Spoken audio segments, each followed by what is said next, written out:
Hello students, आज हम लोग एक story the ant and the grass hopper के बारे में पढ़ेंगे। गर्मियों की एक बहुत ही खूबसूरत सुबह एक ग्रास होपर बहुत आलस से घास के ऊपर बैठा हुआ था। वो बहुत खुश था क्योंकि उसका पेट भरा हुआ था और उसके पास खाने को बहुत कुछ था। वो पूरा दिन गाना गाता और मौज मस्ती करता, वो अपनी लाइफ एंजॉय कर रहा था। वहीं पास में एक चींटी थी जो पूरा दिन अनाज इकट्ठा करते हुए इधर उधर जा रही थी। ग्रास होपर उसके हार्डवर्क को, उसकी मेहनत को देख रहा था और वो उसको बार बार बोलता कि तुम इतनी मेहनत क्यों कर रही हो, अभी गर्मियों के दिन हैं और तुम इतना मेहनत कर रही हो, अभी मेहनत करने का टाइम नहीं है, तुम बैठो, तुम भी एंजॉय करो इन गर्मियों के दिनों को। और वो उसकी तरफ देख के बार बार हंसता और उसको पूछता कि तुम मुझे बताओ, तुम इतना हार्डवर्क क्यों कर रही हो, अभी आओ मेरे पास बैठो, मेरा गाना सुनो। समर्स अभी बहुत लंबी है, हम बाद में भी खाना कलेक्ट कर सकते हैं और अभी अपनी मेहनत को ज़ाया मत करो।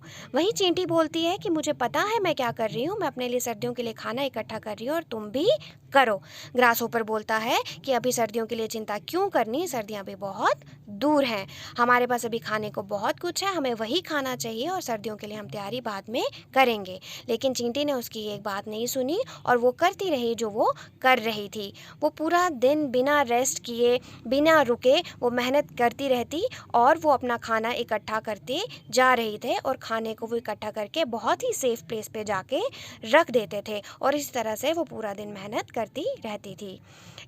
मेहनत करने के बजाय ग्रास होपर पूरा दिन आराम से बैठा रहता और उसको ये बिल्कुल आइडिया नहीं था कि अब जल्दी ही समर्स जाने वाली हैं और विंटर्स जो हैं वो आने वाली हैं।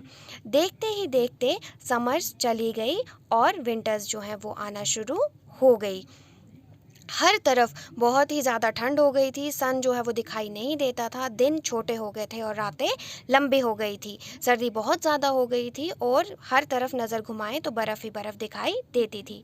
जल्दी ही ग्रास होपर को ये समझ में आ गया कि मैंने बहुत बड़ी गलती कर दी कि मैंने एंट का कहना नहीं माना, मुझे भी सर्दियों की तैयारी करनी चाहिए थी। अब उसका गाने का मन बिल्कुल भी नहीं करता था। अब वो बेचारा सर्दी और भूख के मारे इतना तड़फ रहा था कि वो बैठ के ये सोचने लगा कि मैंने मेहनत क्यों नहीं की। उसको नहीं पता था कि सर्दियाँ इतनी बुरी होने वाली हैं, वो इतनी बुरी थी कि उसने सोचा भी नहीं था। उसने ना ही खाना इकट्ठा किया था, ना ही रहने के लिए कहीं अपना बंदेज किया था। वो अब बहुत ही ज़्यादा पछताने लगा, उसे ये लगा मैं अब अगली गर्मियाँ नहीं देख पाऊँगा और वो भूख के मारे मर रहा था। थोड़ी ही देर जब वो आगे गया तो उसने देखा किस तरह से एंट्स जो हैं वो खाना एंजॉय कर रही थी जो समर में उन्होंने इकट्ठा करके रखा था। तो बच्चों, इस स्टोरी से हमें ये मॉरल मिलता है कि हमें कड़ी परिश्रम करनी चाहिए, उसका फल चाहे हमें अभी ना मिले लेकिन कभी ना कभी ज़रूर मिलता है। थैंक यू बच्चों, आई थिंक आपको ये स्टोरी बहुत अच्छी लगी होगी।